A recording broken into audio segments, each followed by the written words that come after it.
Acid అనే term Latin word ఎసిడస్ నుంచి originate అయ్యింది. ఎసిడస్ మీన్స్ సార్. మనకి టేస్ట్ ప్రకారం సార్‌గా ఉండే మెటీరియల్స్ అన్నిటిని మనం యాసిడ్ కింద డిఫైన్ చేస్తాం. సో, యాసిడ్స్ అనేవి 2 టైప్స్.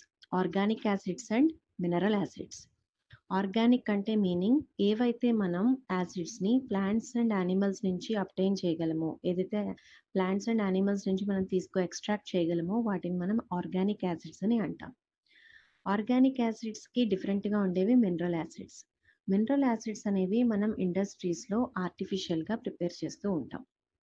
ఆర్గానిక్ యాసిడ్స్ అనేవి వీక్ యాసిడ్స్. బికాస్ దాని ఆరిజిన్ చూసినట్లయితే ప్లాంట్స్, యానిమల్స్ నుంచి అబ్టైన్ అవుతాయి కాబట్టి అవంత స్ట్రాంగ్‌గా ఉండవు. బట్ మనం ల్యాబ్‌లో ప్రిపేర్ చేసే యాసిడ్స్ అన్నీ ఇండస్ట్రియల్‌గా ప్రిపేర్ చేసేవన్నీ స్ట్రాంగ్ యాసిడ్స్. ఆర్గానిక్ యాసిడ్స్‌కి ఎగ్జాంపుల్ సిట్రిక్ యాసిడ్. మనకి లెమన్‌లో ఉండే యాసిడ్ పేరు సిట్రిక్ యాసిడ్. అలాగే మిల్క్ కర్డ్‌లో ఉండే యాసిడ్ లాక్టిక్ యాసిడ్. యాపిల్‌లో ఉండేది మాలిక్ యాసిడ్.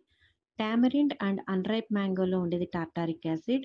టొమాటోస్‌లో ఉండేది ఆక్సాలిక్ అండ్ ఆమ్లాలో ఉండేది ఆస్కార్బిక్ యాసిడ్. డిఫరెంట్ వాటిల్లో ఉండేవి యాసిడ్స్‌కి డిఫరెంట్ నేమ్స్ ఉంటాయి. ఇండస్ట్రియల్‌గా ప్రిపేర్ చేసే వాటిల్లో ఎక్కువగా మనం వినే acid sulphuric acid formula H2SO4, hydrochloric acid formula HCl, nitric acid formula HNO3, phosphoric acid formula H3PO4, carbonic acid H2CO3. జనరల్‌గా యాసిడ్ సొల్యూషనే తీసుకున్నట్లయితే, సొల్యూషన్ అంటే nothing but solute and solvent ఉంటాయి. For example concentrated H2SO4 solution. Concentrated H2SO4 సొల్యూషన్‌లో H2SO4 solute, వాటర్‌లో dissolve చేశాను నేను solvent. మిగిలిన రిమైనింగ్ సాల్వెంట్.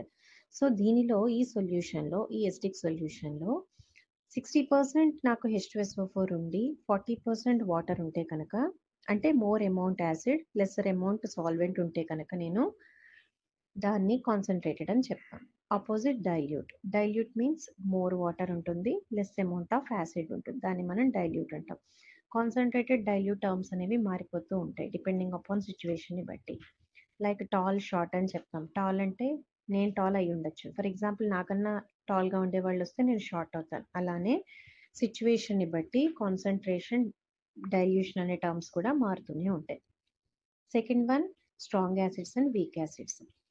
యాసిడ్స్‌ని వాటర్‌లో డిజాల్వ్ చేసినప్పుడు అవి కంప్లీట్‌గా డిసోసియేట్ అయితే, అంటే బ్రేక్ డౌన్ జరిగితే వాటిని మనం స్ట్రాంగ్ యాసిడ్స్ అని అంటాం. ఇలా బ్రేక్ డౌన్ జరగడం వల్ల H+ అయాన్స్ అనేవి లిబరేట్ అవుతూ ఉంటాయి.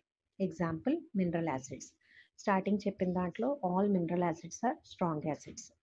వీక్ యాసిడ్స్ వాటర్‌లో డిజాల్వ్ చేసినప్పుడు అవి పార్షియల్‌గా, అంటే కంప్లీట్‌గా బ్రేక్ డౌన్ జరగదు.